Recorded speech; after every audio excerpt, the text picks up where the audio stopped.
আমির সাহেব হুজুর, আপনি ওনার কথার জবাব দিলেন না কেন? আপনার বলার দরকার ছিল তাবলিগ কোনো ফালতু লোকের কাজ না। সারা বাংলাদেশে আপনার 10টি রেস্টুরেন্ট রয়েছে। এছাড়া আপনার 20 বিঘা জমির উপর একটি ফ্যাক্টরি রয়েছে।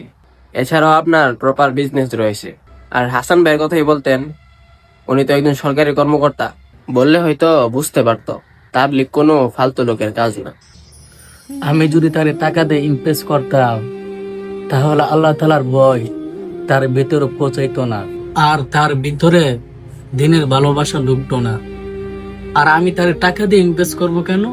আর যে টাকা দুনিয়াতে সীমাবদ্ধ, সে আমাকে ধাক্কা দিয়েছে, ছোট বড় 2টা কথা শুনাইছি।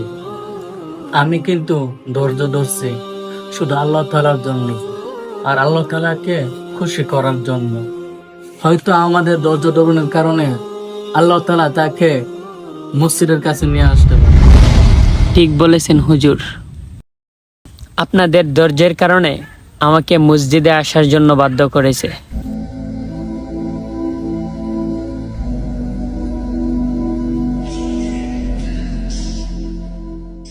আমির সাহেব, ওই সময় আপনি আমাকে ধাক্কা মারতে পারতেন, ছোট বড় কথা শোনাতে পারতেন, কিন্তু তা আপনি করেননি।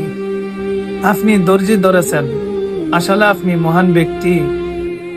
বিশ্বাস করেন আমির সাহেব, আপনি আসার পরে অনেক পেরেশানিতে আসলাম।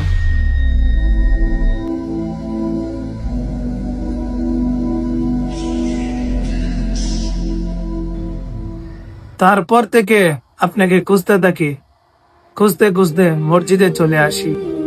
এরকম সুন্দর দিন আমি শিখতে চাই। আলহামদুলিল্লাহ, আলহামদুলিল্লাহ।